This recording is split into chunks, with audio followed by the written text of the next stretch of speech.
The Unnoticed Entrepreneur podcast is sponsored by Prowly, the all-in-one tool for PR experts. Hello and welcome to this episode of The Unnoticed Entrepreneur with me, your host, Jim James. Today we're meeting Jamie Smart. Now, this is his book, Clarity. It's actually the 10th anniversary, second edition. Jamie Smart is a best-selling Sunday Times author, and he's got a new book out called Clarity. And we're going to talk about why having a big, hairy-ass goal, taking massive action and self-belief aren't necessarily the secrets for success in getting noticed. Jamie, welcome to the show. Oh, great to be here with you, Jim. I've really been looking forward to it.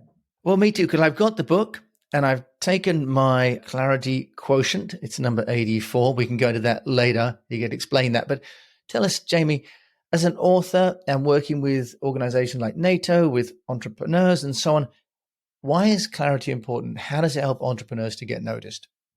Well, if you want to get noticed, this is going to sound counterintuitive, but the most important person you need to notice is yourself.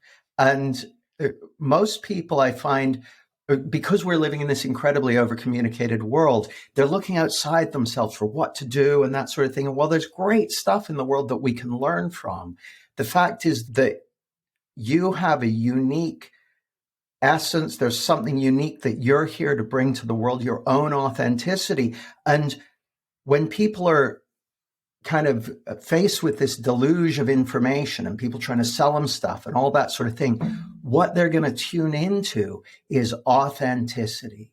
And there's something that each one of us bring, and we can imbue our personal brands with it, our communication with it, our business brands with it, that will allow people to tune in. Because the fact is, I think it was Simon Sinek said, the goal isn't to do business with everyone. It's to do business with people who resonate with you, whose values align with you, whose beliefs align with you. So the first step for any entrepreneur who wants to get noticed is you want to notice what is it in you that's seeking expression in the world, and what's your way of doing it? What makes sense to you? Because most people are trying to be like everyone else, but that's not going to make you stand out. Well, and isn't that an essential challenge, though, as an entrepreneur? On the one hand, we want to define our own sense of direction and add value. On the other hand, we need some validation from the market that other people are doing it before, and that means that it's going to be okay what we're doing now. How do you help entrepreneurs, Jamie Smart, with clarity so that not only can they find what they believe in, but also have the confidence in what they believe in? Well, my starting point is, and my fundamental assertion, Jim, is that everyone has within them an innate sense of confidence, clarity, creativity, well-being, purpose, and direction. So it's there in everyone. So for instance, when an entrepreneur hires me to work one-on-one with them, we'll spend literally a few days together helping them kind of just settle down and find out what's that thing within them, that sense of direction and that sort of thing. So that's what I'd say to anyone listening to this, that you have that within you already. And if you stop and think about it for a moment, every business is effectively a relationship business. So yeah, of course, we want validation for our ideas. That makes total sense. But I think all too often, people who are trying to get noticed, it's funny, a lot of times I work with people starting small solopreneur businesses, and they say, oh, I want to be more visible. And I'm like, well, who do you want to be visible to? But more importantly, who do you want to make themselves visible to you? I'll give you an example, Jim. I was on Skybreaking News live, going out live to 5.5 million people, being interviewed for like 12 or 13 minutes. So I'm massively visible, but none of those people I was visible to were visible to me. So I couldn't do business with them, right? The same month, I got invited to do a talk to a group of 40 entrepreneurs. And I could see all of them. And at the end of the session, I said, here's what I'm up to. If you want to come and talk to me, come and say hi. And 8 of them ended up signing up as clients. So there are advantages to going out live to 5.5 million people, but I actually got more business from the talk to 40 people. So it's, who do you want to make themselves visible to you, and for what purpose? And I'd say the purpose is so that you can build relationship with them. Like, Jim, you and I, we have a relationship now. So I assume we're going to be in each other's lives for the duration. I treat everyone like that. I love that. And this idea that also that you want to connect with that audience that you can do business with rather than just, if you like, have fame, Jamie, although you plainly have both. Thanks for going from one end of the spectrum, working on, Big Sky, and coming onto my podcast. Appreciate that as well. You mentioned before that, having a BHAG, the Jim Collins, the taking massive action, which is the Tony Robbins, and then the sort of idea of complete self-belief, which is the Dean Graziosi. Right? This is quite a sort of an overwhelming diet that's being put out, isn't it?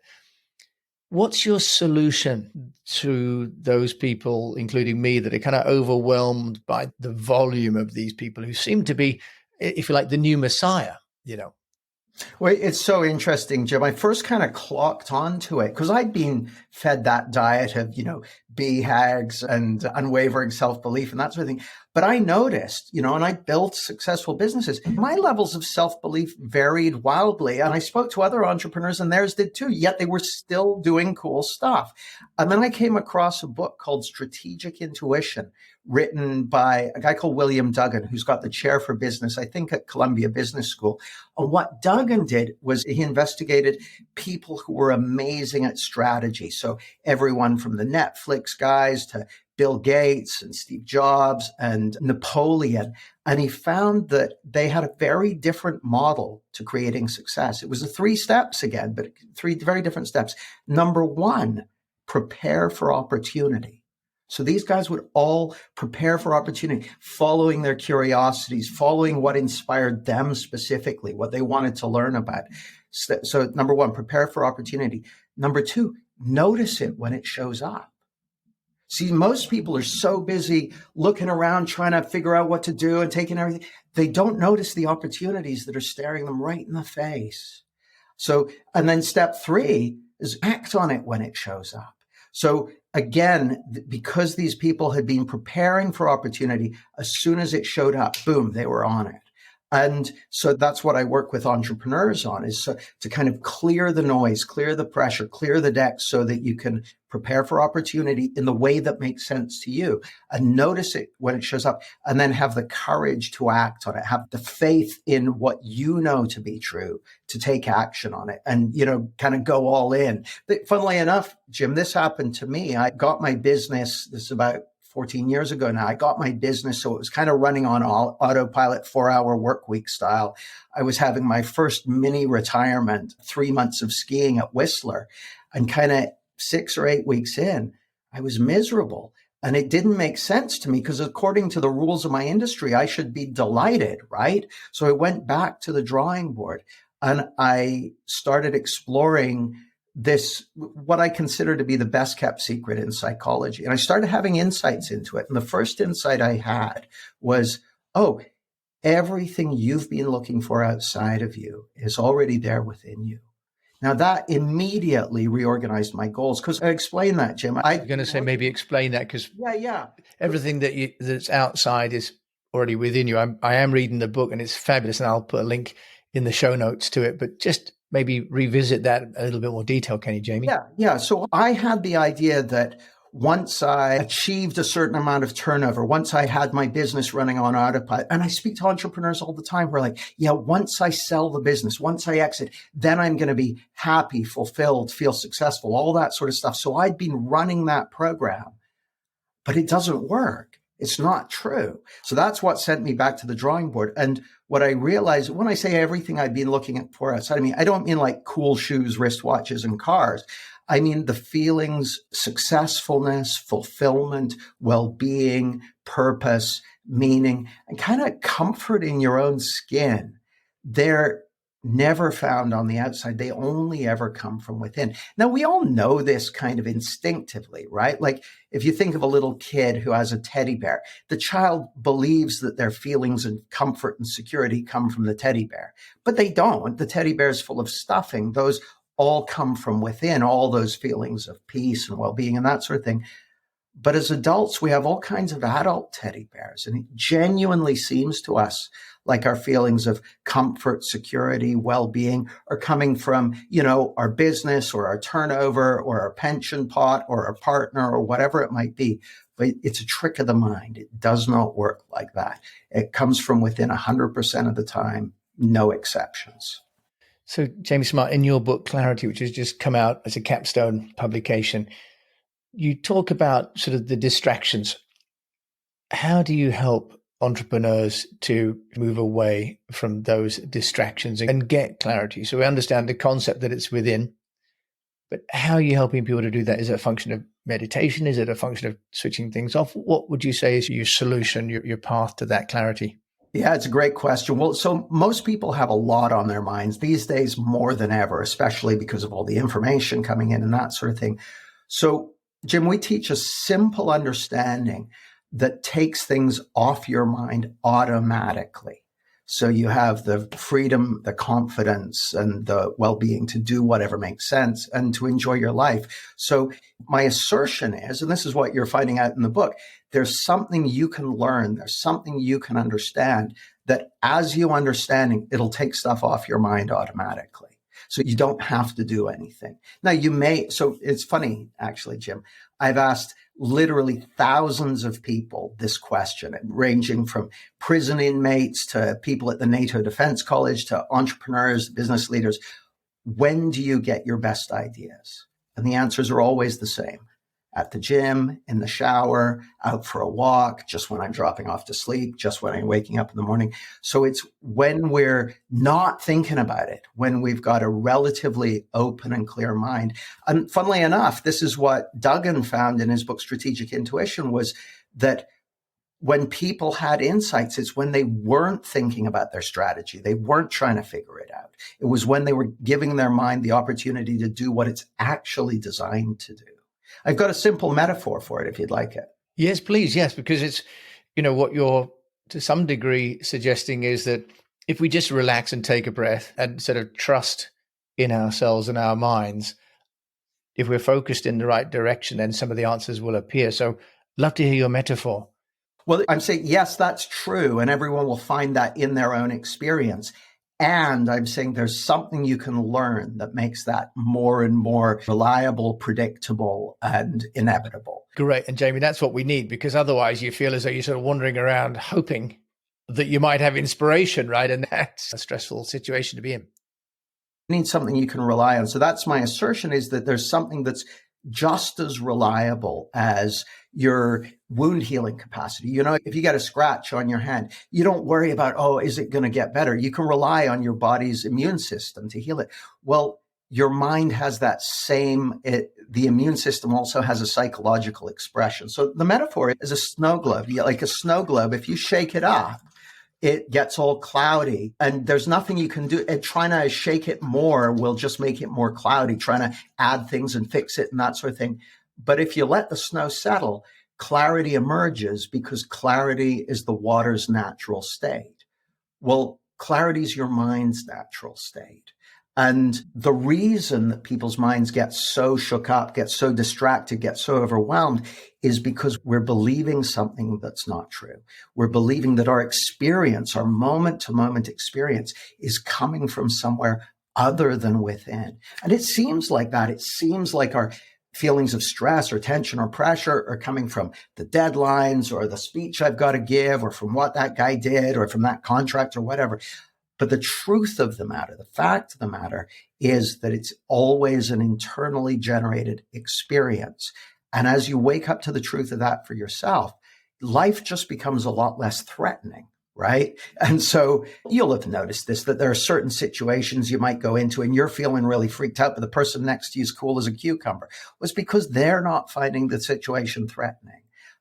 My assertion is that all that noise is created by a mistaken belief about how our experience is created. Well, that's really powerful stuff.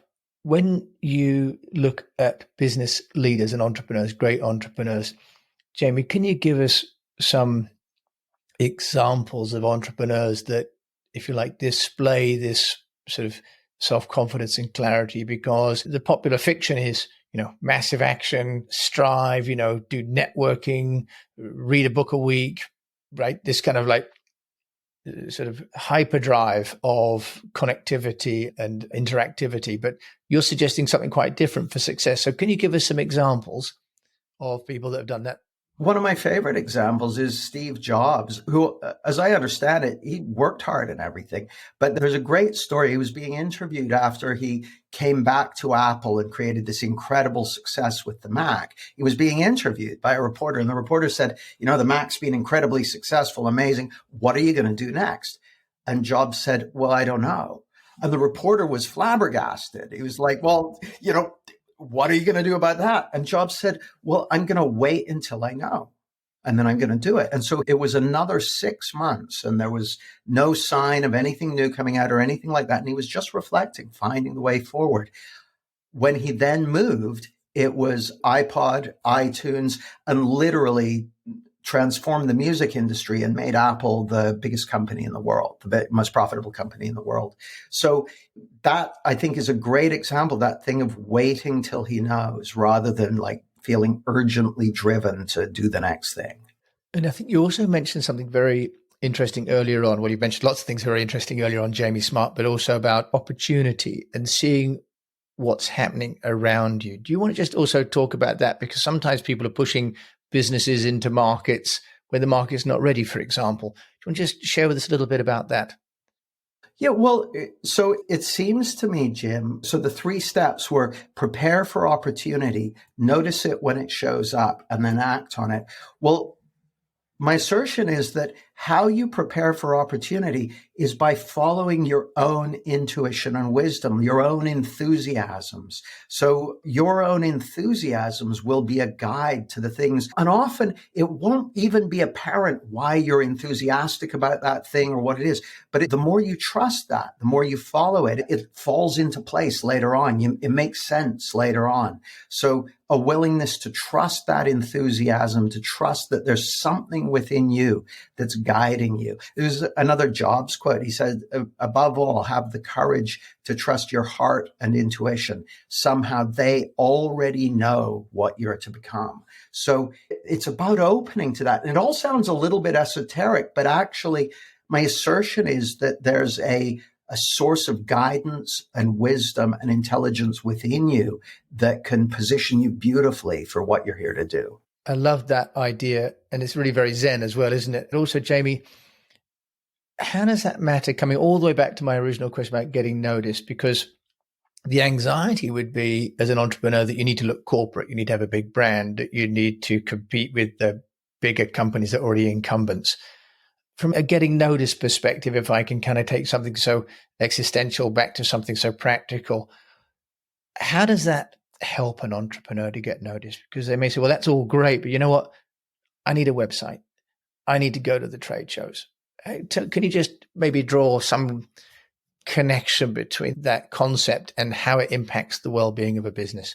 Yeah, well, I'll give you a couple of examples. It's funny, actually. I was having an intake conversation with the head of a very large household name brand, so the European division of a large household name brand. And so in a sales conversation with them to do training for their entire organization. And I had my first conversation. It hadn't gone that great. And I was talking to one of my mentors. And as he listened to me, he said, oh, you've been trying to compete with, McKinsey and Bain and all those guys. He said, those guys have multi-million-dollar marketing and sales budget. If you try and compete using their tactics, they'll win. You need to take what only you have to that conversation. So the second conversation with the guy, I just spoke right to the issue, knowing what I know to be true and saying the things that none of those other companies were saying. And it was a game changer. So that's one of the ways it connects up. I've sort of forgotten the question. Was it, how can it help people get noticed? Yeah. So how does it, if you like, how do you create a scalable business when you're trusting your intuition? Because otherwise you just sort of feel like you're just doing your own business for a few people that are convinced by your own personality, if you like. So on the grounds that most entrepreneurs are building a business at some stage to sell that business, as opposed to, be locked into that business. Yeah, well, as the way that I've always done it is through relationship. And so the internet allows unprecedented opportunities to build multiple relationships at scale. Like you're doing with this podcast, you've got people all over the world listening to this podcast, like I do with my books and my podcasts and my audiobooks and newsletters. these are ways to build those relationships with the people who resonate with you, who tune into you and that sort of thing. And the beautiful thing about it, Jim, is like I have people who have been in relationship with me. So they've been consuming my stuff for 6 or 7 years. And then suddenly the first thing I know of them is they've signed up for a £10,000 program with me or a £50,000 program with me. And so I meet them and they're like, oh yeah, I know your whole story. I've been on this journey with you for 6 or 7 years. So it's really interesting. They're these sort of asynchronous relationships building where your audience know a lot about you, but you don't know much about them until they're ready to take the next step. So I think the internet it's kind of leveled the playing field, and smaller brands can have just as much just as much heavy lifting and have just as much reach as large brands through those relationships. And Jamie Smart, thank you for sharing, and having a relationship with me today and my fellow unnoticed entrepreneurs, because we've had an asynchronous relationship until we've met, right? So I've read your books, followed you on Twitter. So it's a great example. If people would like to find out more about you, Jamie Smart, where can they do that? My website's jamiesmart.com. My books are on Amazon or in your local bookshop. I've got podcasts, the Get Clarity podcast and the Thriving Coaches podcast. And I'm in all the usual social media places, jamiesmart.com on Twitter, Instagram, YouTube, etc. So if you're smart, you can find Jamie Smart anywhere that you like to find him. And I can really recommend the book. It's fantastic. And take the test at the end. And Jamie does a wonderful job of putting QRCs, which I'm a real fan of, so that throughout the book, you can scan the code and find the content. So Jamie, thank you so much for joining me today on the Unnoticed Entrepreneur Show. It's been wonderfully insightful. Thank you, Jim. It's been a huge pleasure. So I'm sure that everyone will be as inspired and really sort of as motivated as I've been by reading this essentially positive message, that if we look for what's inside, we can use it as a really positive guide to us all. So do share this message by sharing the show if you can with fellow unnoticed entrepreneurs. If you've liked the show, please review it. It really helps. And check out Jamie's book. And also my book is now available on Amazon and all the best players to the Unnoticed Entrepreneur. And until we meet again, I just encourage you to keep on communicating. Now, I'd just like to mention our sponsor for this show. The Unnoticed Entrepreneur podcast is sponsored by a company called Prowly. Prowly is an all-in-one software for leveraging your public relations activities. You can boost the media relations game for your business, find media contacts, send out press releases, and get more coverage while saving time and money on everyday tasks. Check it out, prowly.com.